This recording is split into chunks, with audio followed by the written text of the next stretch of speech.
ছেঁড়া বিশ্লেষণের মাধ্যমে এই এলাকায় আগামী দিনে যাদেরকে নেতৃত্ব দিলে দলের শীষের ভোট বাড়বে, এই এলাকায় যুব দলের নেতৃত্ব যাদেরকে দিলে বিগত দিনের আন্দোলন সংগ্রামে যাদের কষ্ট ছিল, যাদের পাবলিক অ্যাকসেপ্টেশন ভালো, যাদেরকে জনগণ মায়া করে, যাদেরকে পাবলিক পছন্দ করে, গ্রহণযোগ্যতা আছে, বিগত দিনে দলের প্রতি কন্ট্রিবিউশন আছে, দলের বিপদে দল ছেড়ে চলে যান নাই, তাদেরকে দিয়েই ইনশাআল্লাহ 12 নম্বর টুমসর ইউনিয়নে জাতীয়তাবাদী যুব দলের একটি সুন্দর কমিটি হবে। বিগত দিনের ন্যায় আগামী দিনেও আমরা কোন গুজবে কান দিব না। আমরা 21 নম্বর টুমচর ইউনিয়নে কোন ভাইয়ের রাজনীতিকে প্রতিষ্ঠিত হতে দিব না। এখানে শহীদ রাষ্ট্রপতি জিয়াউর রহমান, দেশনেত্রী বেগম খালেদা জিয়া, মাননীয় প্রধানমন্ত্রী তারেক রহমান, এই আসনের এমপি আবুল খায়ের ভূঁইয়া এবং এই ইউনিয়ন বিএনপি এবং অঙ্গ সংগঠনের নেতৃত্বে এখানে দল পরিচালিত হবে। এর বাইরে কোন ভাইয়ের রাজনীতি বিগত দিনেও টুমচর ছিল না, আগামী দিনেও আমরা করতে দিব না। আমরা সবসময় দেখেছি আমাদের টুমচরের কালিচরের জনগণ সময়ের পরীক্ষায় তারা উত্তীর্ণ হয়েছে।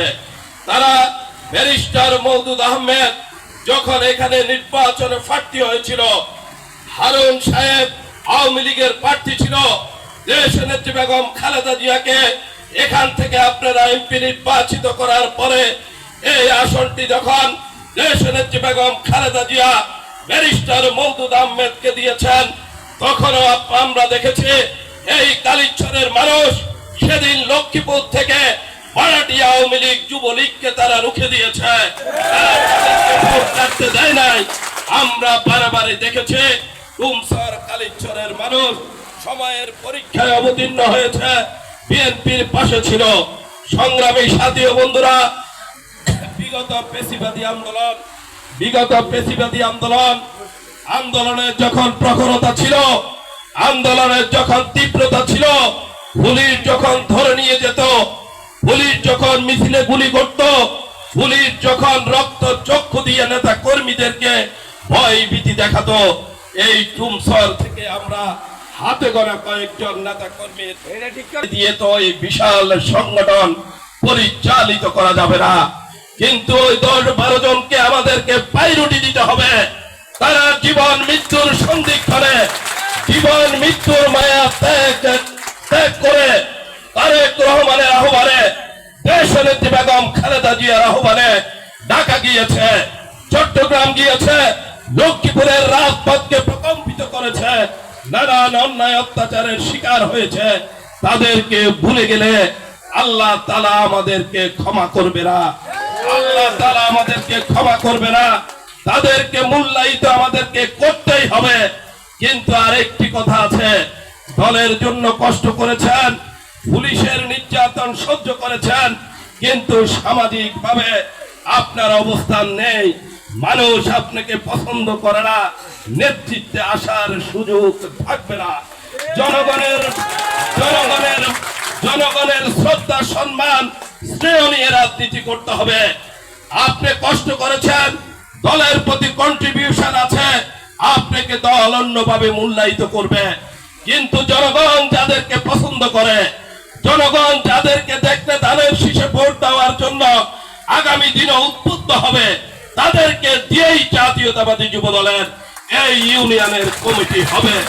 এর কোনো ব্যত্যয় হবে না। আমাদের নেতা জনাব আবুল খায়ের ভূঁইয়ার চুল চেরা বিশ্লেষণের মাধ্যমে আমরা এই সদর পশ্চিমের 9টি ইউনিয়নের জাতীয়তাবাদী যুব দলের কমিটি, আমাদের সদর পশ্চিম যুব দলের 3 নেতার সমন্বয়ে এমপি সাবেই কমিটি ঘোষণা করবে। এর কোনো ব্যত্যয় হবে না। অমুক ভাই বলে দিছে আমি হয়ে গেছি, অমুক ভাই পছন্দ করে না, আমার হওয়ার কোনো সুযোগ নাই, এগুলা গুজব। গুজবে কান দেওয়া যাবে না। আমরা আমাদের নিজেদের স্বাধীনতা, স্বকীয়তা, নিজেদের ব্যক্তিত্ব ধরে রেখে, নিজেদের পার্সোনালিটি ধরে রেখে, নিজেদের কাজ কর্মে মনোযোগী হয়ে জাতীয়তাবাদী যুব দলের কর্মকাণ্ডকে আগামী দিনে পরিচালিত করতে হবে। বঞ্চিত করেছেন। তখন রাখাল রাজা, বাংলার রাখাল রাজা, বহুদলীয় গণতন্ত্রের প্রবক্তা শহীদ রাষ্ট্রপতি জিয়া রহমান 1978 সালে 27 অক্টোবর এই যুবদল প্রতিষ্ঠা করেন। উনি যুবদল প্রতিষ্ঠা করে শুধু থেমে থাকেননি, যুবদলকে একটি বেকারত্বহীনতা দূর করা এবং দেশ জাতি গঠনে গণতন্ত্রের জন্য বিভিন্ন ভূমিকা রাখার জন্য অবদান রেখেছেন। তারই ধারাবাহিকতায় বিগত 17 বছর আন্দোলনে এই লক্ষ্মীপুর জেলা যুবদলে 50 জন নেতাকর্মী নিহত হয়েছেন। এছাড়া শত শত কর্মী আহত হয়েছেন। তারই ধারাবাহিকতায় এই চুংচর ইউনিয়নে অনেক নেতাকর্মী নির্যাতিত, আহত। আমি নেতৃবৃন্দুর কাছে আশা করব এই অঞ্চলে যারা ত্যাগী শ্রম গ্রাম আছে দলের মধ্যে তাদেরকে মূল্যায়ন করবেন এবং একটি সুসংগঠিত যুবদল গঠন করার জন্য আপনারা এবং এই অঞ্চলের এই আসনের মাননীয় সংসদ সদস্য জনাব আবুল খায়ের ভূঁইয়ার সাথে সমন্বয় করে একটি কমিটি গঠন করবেন। ওই কমিটিতে যাতে একটা আহ্বান থাকবে আমার, যেন মাদক যেন না ঢুকে, কোনো মাদক কারবারি যেন আমাদের এই কমিটিতে না ঢুকে, কোনো গুপ্ত বাহিনী যেন এই কমিটিতে না ঢুকে। আপনারা এই ব্যাপারে সচেতন থাকবেন এবং আন্দোলন সংগ্রামে সামনে স্থানীয় নির্বাচন আছে, আমাদেরকে বুঝতে হবে আমরা এক অদৃশ্য শক্তির সাথে রাজনীতি করি। যে বিরোধী দল আপনারা দেখেন না ওদের সংগ্রাম, ওদের কার্যক্রম কিভাবে চলে, আপনাদের সচেতন থাকতে হবে এবং কাজ করতে হবে দলের জন্য। এই বলে আমি আমার প্রিয় উপস্থিতি, আমাদের মাঝে একটি বিশাল মিছিল এসে উপস্থিত হয়েছে।